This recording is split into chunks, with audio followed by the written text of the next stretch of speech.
ಅಣ್ಣ ನನ್ನ ಹೆಸರು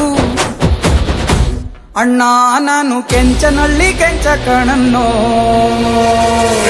If you come today, I'm so happy.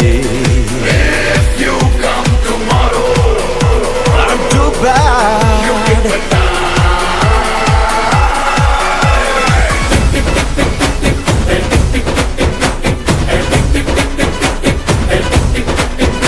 ನನ್ ಮೊನ್ನೆ ಬಂದೋರೆಲ್ಲ ನಂಬರ್ 1 ಅಂತಾರೋ,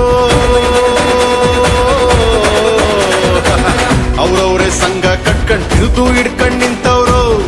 ನಿನಗೆ ನಂಬರ್ಗಳೇ ಲೆಕ್ಕ ಇಲ್ಲಣ್ಣ.